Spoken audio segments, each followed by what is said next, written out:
Okay, I'm pleased to be here. My presentation tonight is going to be in 3 parts. The first part, I'm going to talk about information about early automobiles. And then secondly, I'm going to talk about the Badger motor car, which was manufactured here in Columbus between 1909 and 1911. And then the third part of my presentation is the best part, because then I'm going to be talking about Lucky, who is the one Badger out of 237 that were manufactured. One has been saved, and she lives now in the Wisconsin Automotive Museum in Hartford.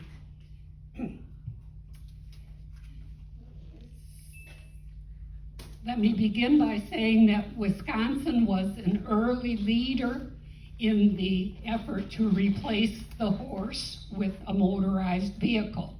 In fact, in 1873, a retired Methodist pastor in Racine developed the first steam-powered, self-propelled 600-pound vehicle, and he called it the Spark.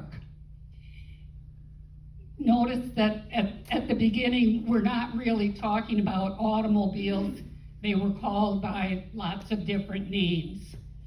By 1900, however, there were nearly 100 kinds of automobiles being manufactured in Wisconsin. And then in 1909, Columbus entered the picture with the Badger Motor Car Company. And it's interesting to note that at least 4 other companies in the early years used Badger in the name of their vehicles, not necessarily all here in Wisconsin, but in some other states. The largest amount of work to develop the self-propelled transportation centered in France and Germany, and that began in the 1870s. By the end of the 1880s, there were many companies in the U.S. producing self-propelled vehicles, and a lot of that activity was centered in southeast Wisconsin and Milwaukee and Kenosha and Racine.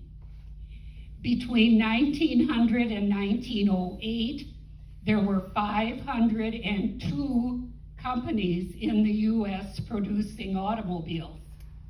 But more than 60% of those failed within a few years. And another 6% of those manufacturers morphed into manufacturing automobile parts or household products instead of cars. So it makes me wonder, were there too many automobile manufacturers in the whole of the U.S.? And perhaps that was true, because some people were reluctant to give up their horses. They didn't know that they didn't want to accept this new technology. They thought the horse was the best. Well, we've all heard about Henry Ford and his success, and much has been written about Henry Ford in other books, so I'm not going to spend a lot of time talking about him, but I do want to mention that he developed his first example of something that would become a car in 1896, and it looked like 2 bicycles hooked together. And there is a picture of it in my book, but I didn't bring that for the screen. And Henry Ford, by 1903, had developed the Model A, which sold between $500 and $1,000. And by 1909, he was manufacturing the Model T. And that was sturdy, yet under 1,200 pounds. And between 1908 and 1909, more than 10,000 Model Ts were manufactured in Detroit. So that was a big player in the early automobile story. Well, why did Henry Ford succeed when many of these other 500 people had failed? Well, he was successful because of perseverance and his ability to form relationships with people who could complement his own skills. While developing his first auto, for instance, he was working for Thomas Edison, and we all know Edison was the inventor of the light bulb and an early worker in the field of electricity. Edison had advised Ford to power his vehicle with gasoline, not electricity. Well, we know that Ford took the advice of his friend and prospered by it. But while he was developing his autos, Henry Ford faced many challenges, business failures, and losses in automobile races.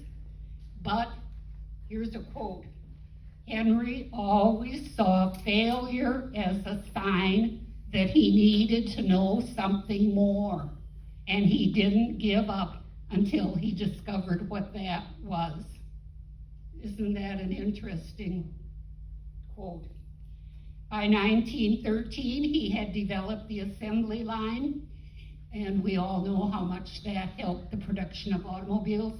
And Henry Ford was also instrumental in promoting better roadways so that his vehicles had better places to travel.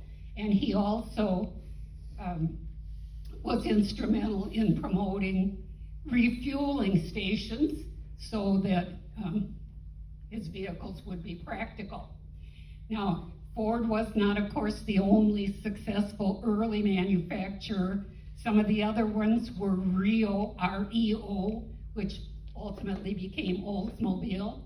Packard was also successful early.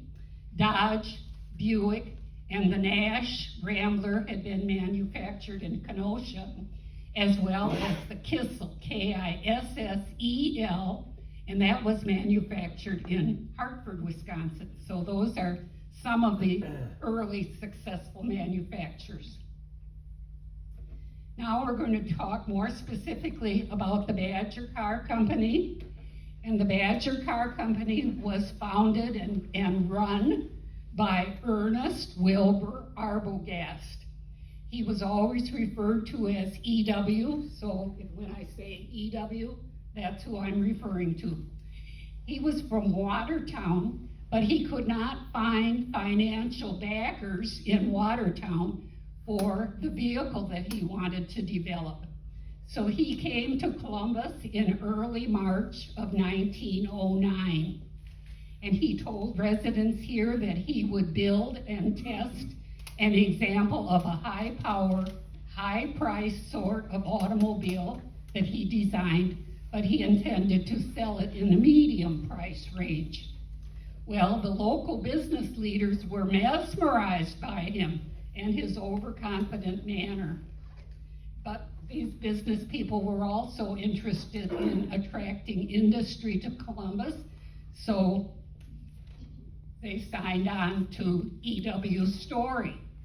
Well, the group of locals who backed him called themselves, quote, the Automobile Experimental Association. And they were up and operational by April of 1909. And by May of 1909, E.W. had successfully built and tested a prototype which performed very well on the test run. So the investors were willing to come on board. And 1,000 shares of stock were sold at $100 a share. And that's what capitalized the company. And Retta Kurth had a copy of the stock that John Kurth had bought in the Badger Car Company. The officers of the company were names that those of you who are interested in Columbus history, you'll recognize the names of all of the officers of the company. Albert M. Dick Belloc was the president. You all know about Belloc. Charles Fowler was the vice president, one of the vice presidents, and Charles Fowler was a big name in the grocery business in early Columbus. The other vice president was Christopher Kurth, another name that you know, and Kurth was involved in the malting operation for the brewery. And the treasurer of the group was John R. Wheeler, and he was, of course, the president of Farmers and Merchants Bank. And the other person who was an officer was George C. Holtz, and he was the lumberyard manager. He was the secretary of the group and also a car salesman. We don't have a list of all of the investors in the company, but it is known that a majority of the investors were principals in the canning factory.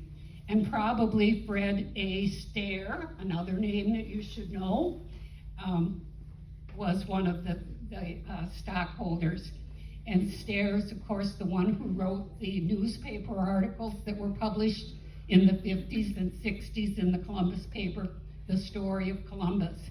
And he has a lot of information in those newspaper columns about the Badger car. Very, very interesting information. The Story of Columbus is available at the library, and it's also available online if you want to read more information about what Stair had to say about the Badger Car Company. Another historical name that you should recognize is attorney William E. Griswold. And he and his brother are the ones who built the house that is now the Kepsel-Zeidler Funeral Home. And Griswold was an attorney. And he advised this group of investors that they should consult with Fritz Werner of Hartford, because Werner was a car designer and engineer at Kissel over in Hartford, where they were successfully manufacturing the car. Well, there's no evidence that EW ever consulted with anybody who was successful in the car manufacturing business. EW believed that he was going to be successful all by himself in securing the components for the car and handling all the details about assembling the car and manufacturing it and taking care of the marketing. Does this sound like a little bit different a story than Henry Ford? Well, nonetheless, vehicle production began almost immediately after the group was assembled in the spring of 1909, and they were first working in a brick warehouse at 126 North Water Street. Now that would be right behind the building where Big Mike's Auto is now. And by July 30th of 1909, the very first Badger was finished being produced. Then they kept on manufacturing during that summer, and by October, larger quarters were needed, so the company moved into the Roberts and Schmid metal fabrication garage, which still exists at the corner of East James and Waterloo Street. A woman has her business in the front of that building called the Painted Crate, and then the back part of that building is where the Badgers were being manufactured. Well, by November of 1909, their own factory, this picture, was up and going. And it was a 50 by 150 foot building on Baden Street. And Baden Street is, if you're going east out of Columbus and cross the Elba Bridge, to your right, you'll end up in Duffy's Yard, but if you turn left after the first block, you'll be at Baden Street. And that's where this warehouse was, adjacent to the railroad tracks on canning factory land. The canning factory had sold them 23 acres of land to build their factory. And this was a state-of-the-art factory. It had electricity in it, and a lot of the assembly was done using electricity too. So that was the outside, and here is a picture of 40 men who worked at the Badger manufacturing facility here in Columbus. But remember, they were not manufacturing parts. They were buying all of the components from other areas and assembling them into making the car. So this is an ad about one of the cars, and you can see some information about what the components were. And in my book, I have lots more information for those of you who are interested in what the components were and what size and how many and the names of them and so forth. But I'm not going to bore you with all of that in this talk.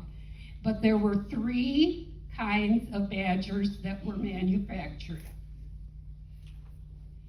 And these pictures are coming from the Badger catalog.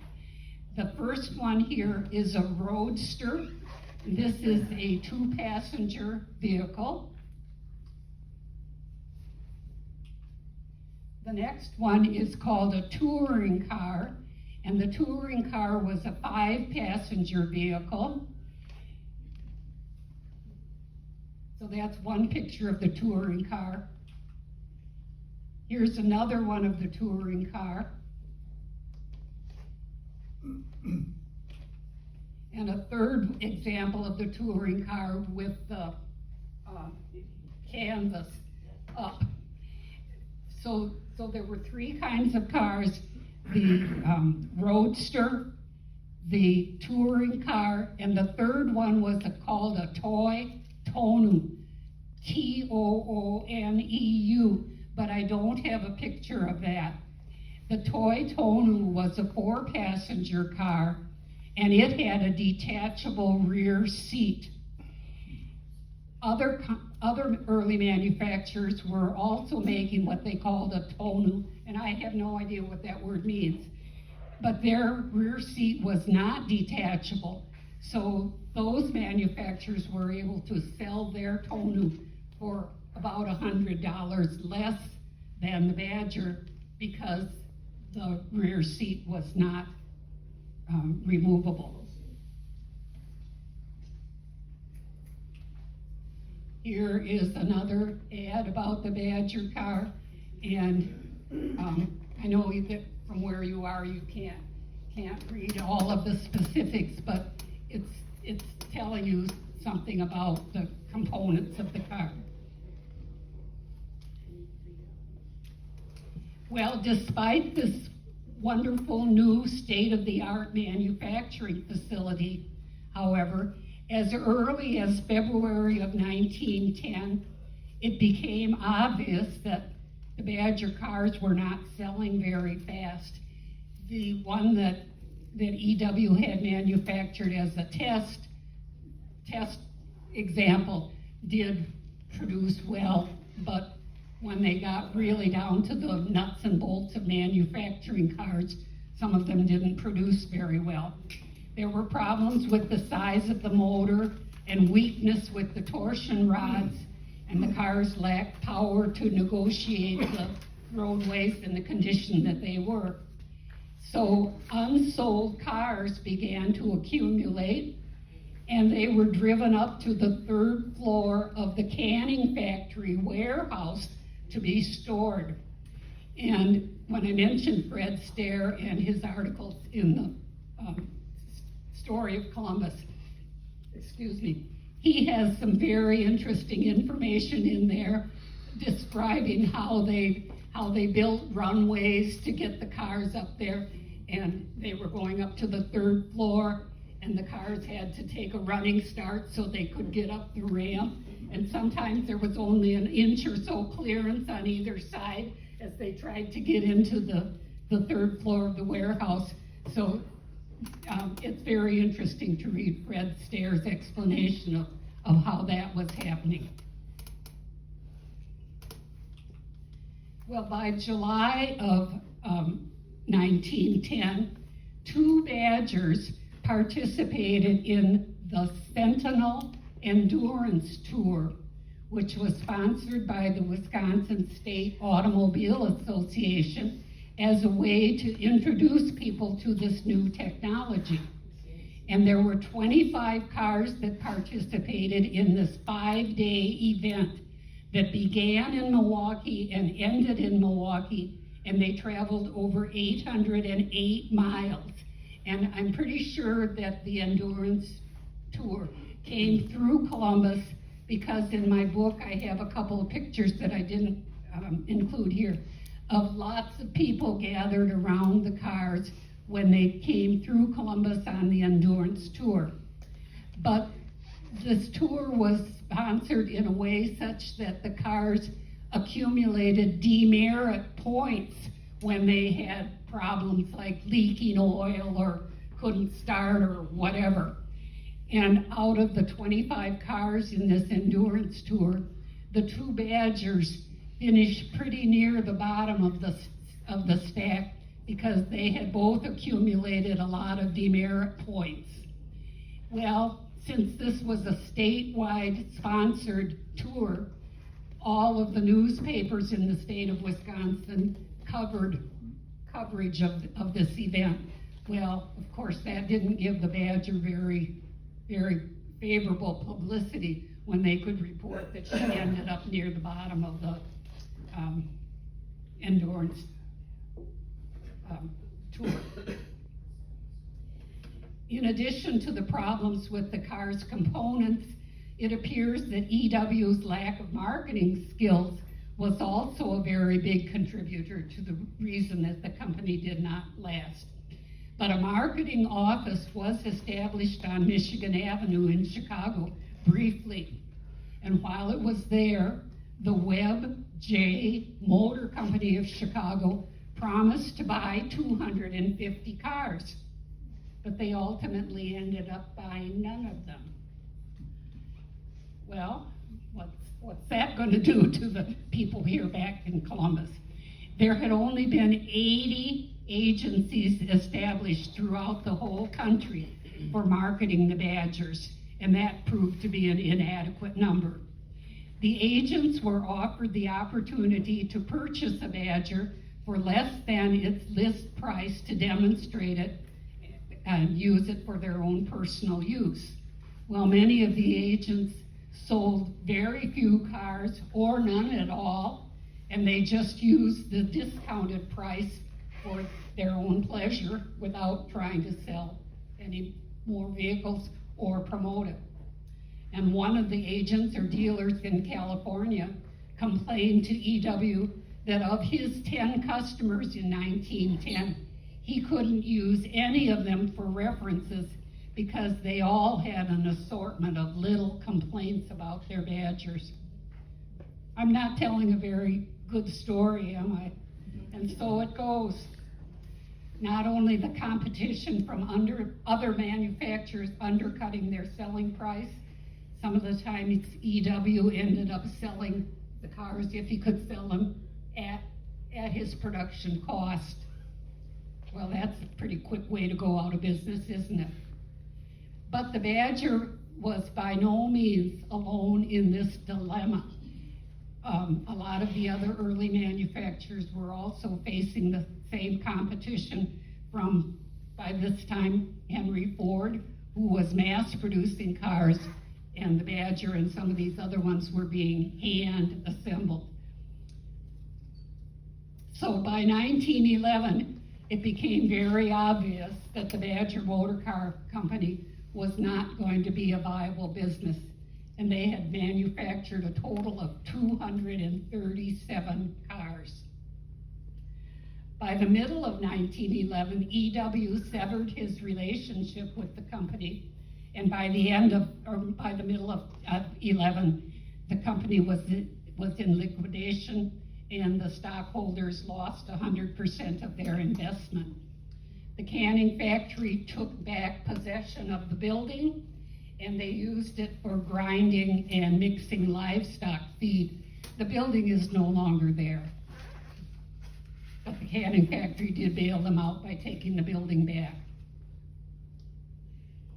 But now we're going to go to the best part of the story, because now we're going to talk about one fortunate Badger who who did survive out of the 237, and her name is Lucky, and she lives at the Wisconsin Automotive Museum in Hartford. This is a picture of Lucky as she was found in 1957 in a peach orchard in Ohio. You know, this picture isn't as great. I'm sure that you folks can't appreciate it. The copy in the book shows up much better. But fortunately, even though she was in this condition, she landed in the hands of Markwood Ulysses Shetler of Tustin, California, who was an antique automobile buff, and he was into restoring automobiles. So for the next 20 years, he worked on restoring Lucky, and he did a beautiful job, and he called her his pride and joy. And Mark and his wife used to dress in period costumes and exhibit their cars. He had other cars besides this one at car shows and go on drives, like in the national parks and so forth, in period costumes. Well, Mark and his wife were very good friends of Robert and Alice Swaim of Santa Ana, California. Because Robert Swaim was also a collector of antique cars. He bought Lucky from Mr. Shetler in 1978 and enjoyed her and owned her for the next 40 years until his death. And he and his wife also toured in the car. So this is a picture of Mr. and Mrs. Swaim.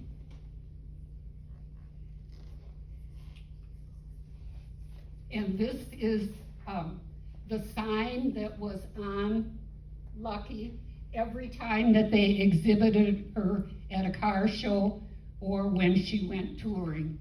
Again, you folks probably can't read it very well, but it's telling about that it's a 3-speed and the cost was $1,500 and the 4-inch stroke, whatever that is. But anyway, so here's a picture of Mr. and Mrs. Swaim with Lucky dressed in their period costumes that they used when they were touring around with her.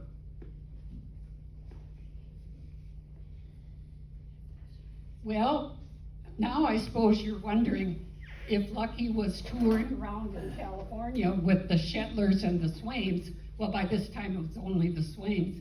How did she end up in Wisconsin and close to Columbus? Well, we have to back up for the rest of the story for me to tell you this.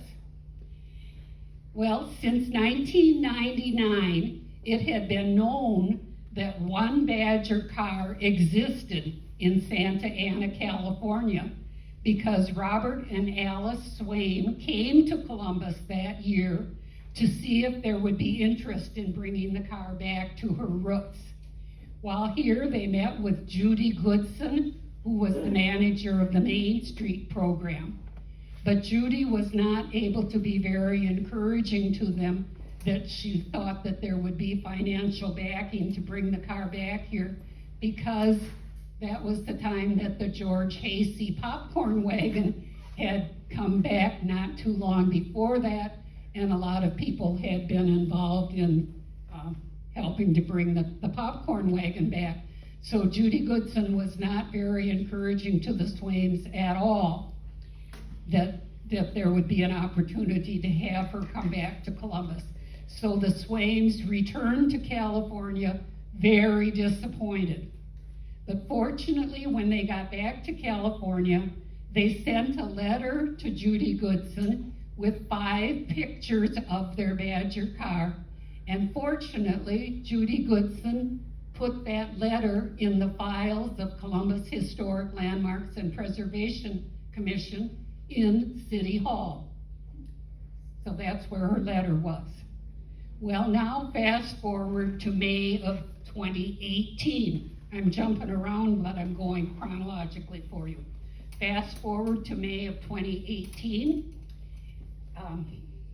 Since 2015, I have been responsible for generating the Columbus Historic Calendar. In May of 2018, someone gave Sue Walcott at the photography studio 2 postcards that had pictures of badgers on them. Well, working on the calendar over the summer, Sue and I spend a lot of time together. So after she showed me these 2 new postcard pictures of the badger, we began wondering, because I knew that the Swaim's letter was in the files of CHLPC, and I knew that there was also more information in the files about the badger.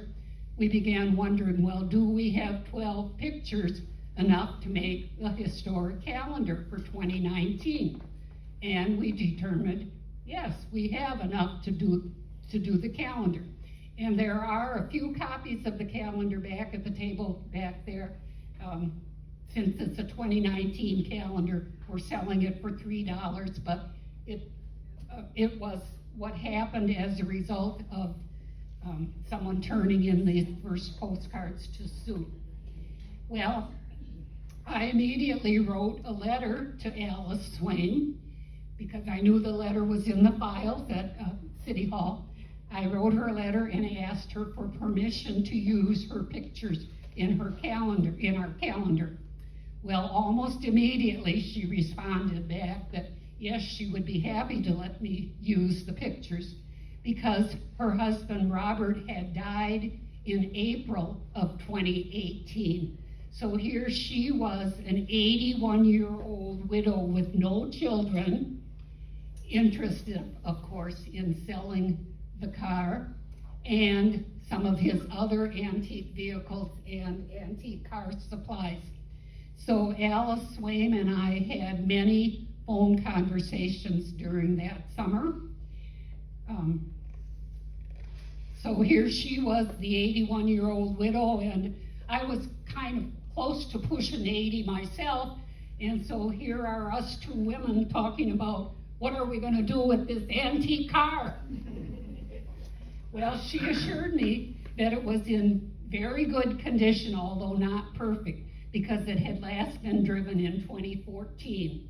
But the conversations with her got me interested in wondering, was there a way to bring that car back to Columbus? So I contacted 5 other historically sensitive townspeople, and we battered around a lot of questions wondering, can we make this happen? Can we find a source of money to bring this car back? Well, where will it be housed in Columbus? We knew that there was a problem with the popcorn wagon having a home, and so we didn't want to bring the car back and have it be in the same condition that the popcorn wagon was. You know, nobody taking care of it or wanting to own up to it. Who is going to be responsible for its safekeeping? Who's going to insure it? And where was it going to be stored or displayed? You know, lots of questions we were bantering about. How is it going to get from Santa Ana, California to Columbus?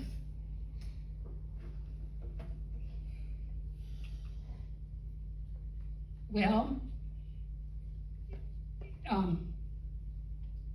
actually I don't want this picture yet, but I'll talk. So in June of 2018, Al Stroshine and Alice Schmidt and I went to the Wisconsin Automotive Museum in Hartford, and there we met with Dawn Bondfuss Mueller, the director of that museum, who assured us that she would be pleased to have the car and add it to their collection of Kissels, Nash Ramblers, and other early automobiles. As an automobile historian, she knew that the Badger had been manufactured in Columbus, but she didn't believe that she would ever in her life have a chance to see one. Well, one problem was solved. We knew that the Badger could have a good home if we had a way to get it back to Columbus. So In speaking with Alice, then she knew that whatever was going to happen, she couldn't get rid of the car in any manner unless she had it appraised. So I'm going to read to you what the appraiser said about the car in August of 2018. This appraiser's name is Tony Mitchell DeZago. He's an accredited senior personal property appraiser. Quote, upon inspection, appraiser for the first time uncovered a historical treasure in the confines of an Orange County garage where only the owners had access to it until today. Revealed to me for the first time, I saw beyond any of my wildest dreams a 1910 Badger 5-passenger touring car, meticulously restored several years ago. This brass-era car still retains much of its brilliance and patina after several years in storage. It is extremely reliable for a vintage automobile driving tour, and the overall condition still warrants a prominent place for exhibition. According to the Horseless Carriage Club of America, this Badger is reputed to be the only, yes, seriously, the only known survivor to exist. Badger was operational from 1910 to 1911, building a limited number of automobiles, and it was liquidated in 1911. Whether privately owned or part of a museum's permanent collection, this unique 1910 Badger touring car fully warrants a perennial place in history. I thought that was very nice. So when he appraised the car, he appraised it for $59,900. The signs that we saw earlier, it sold originally for $1,500. Interesting, huh?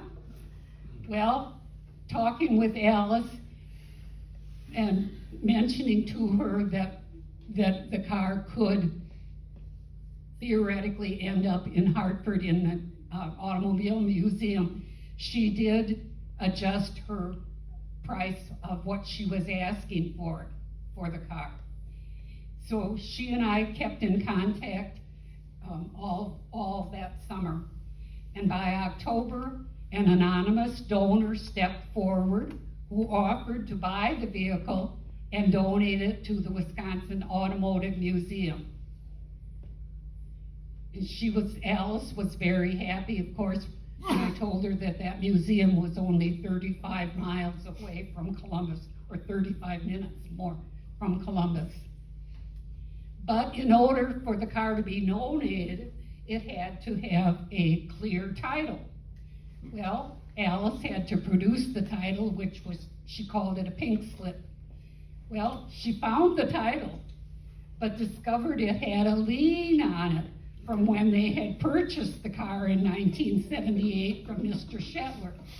Well, fortunately, the lien was with a credit union that is still in business, and the lien had long ago been satisfied, but Alice's copy didn't say that. So she was able to produce the document that showed that the vehicle was no longer encumbered. Well, then the next issue was, how is the Badger going to get to Wisconsin? Well, Sue Walcott came to our rescue on this one again too, because Walcott's photography studio had photographed many antique vehicles that belonged to Mark Franz of Marsh Automotive in Horicon.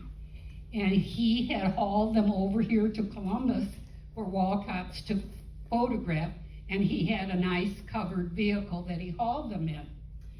So Sue gave me his phone number, and I called him and asked him if he would bring a car from Santa Ana, California to Hartford, Wisconsin. Well, he agreed that he could do it, but he couldn't do it until January of 2019. And he was only going to charge us $2,600 to do it because it would be a backhaul for him taking something else to California, and then he would bring the car back here. Well, 81-year-old Alice, good for her, knew that in order for the car to be loaded to get onto the hauling vehicle, she was going to have a new battery. Well, because where her storage facility was in the backyard, didn't have a driveway to it that could accommodate a big hauling truck and trailer. So the car was going to have to start on its own and drive out to the street where they could load it onto the truck. Well, don't ask me how, but Alice knew where she could buy a battery for a 1910 vehicle, and she did buy the battery and put it in the car, and the car started. And when Mark got there in January of 2019 to pick it up, she started by herself and drove out to the road so that it could get into the hauling trailer. Now I'm going to show you many pictures of what she looks like. You've had that one a long time. When they say a brass era car, that's because a lot of the, I don't know what you call all of these things, but you can see how wonderful they are, restored all brass.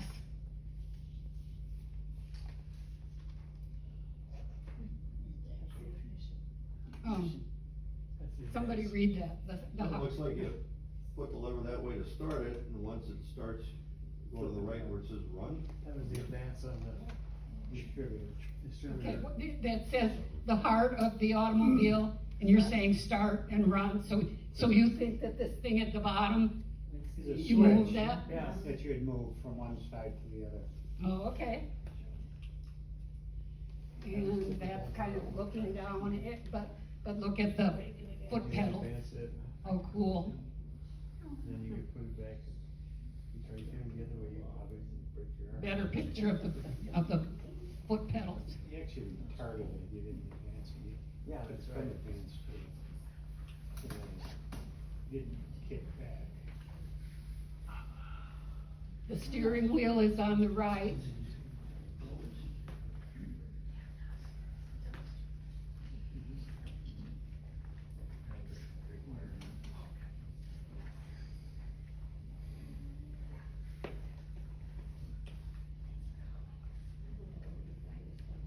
No doubt about it, is there?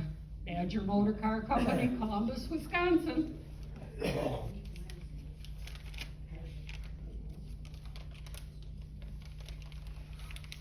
This is the radiator, I think. Yes. Yeah.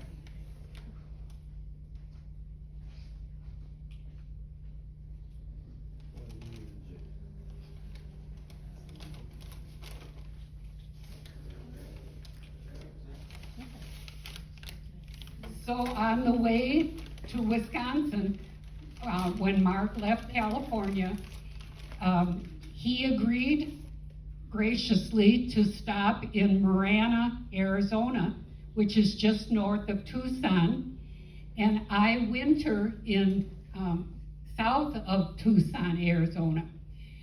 So I had been in communication with Mark, and he agreed on a place where we could meet at the motel parking lot as he was driving through, coming from Santa Ana to come back here.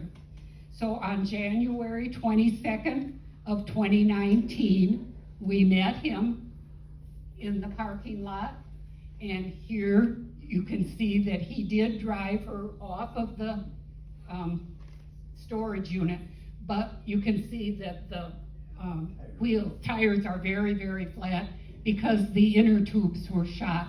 So he drove her on and off, but he wouldn't let anybody else drive it in the parking lot because of the condition of the inner tubes. So guess who is sitting in her now?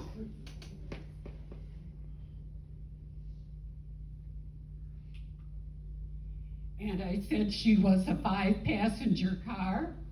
So some friends of mine, several of us drove up to Marana that morning, people that were interested in antique vehicles. And there you can see that there's room for all of us to sit in her. You can see a little bit of the blue in the back, and that's the canvas that goes up over the top. You know, it was in excellent condition, but obviously not up and over on her. So here she is, as she is going into her forever home at the Wisconsin Automotive Museum. And this was January 29th of 2019. Oh, I thought we had another picture of, maybe I didn't give you this picture to put in the presentation.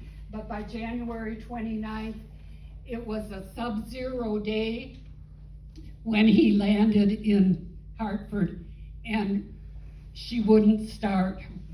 So Mark and the director of the museum had to push her out of the storage vehicle and push her into her forever home at the Wisconsin Automotive Museum. And here she is.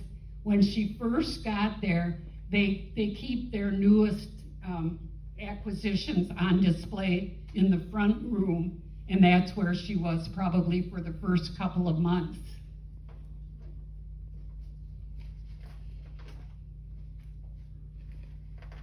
But now she lives in, I call it the back room, but she's with a lot of her cousins, other cars of the same vintage.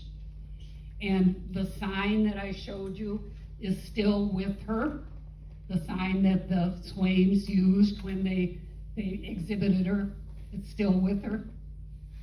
And Lucky would be very happy to have any of you come and visit her.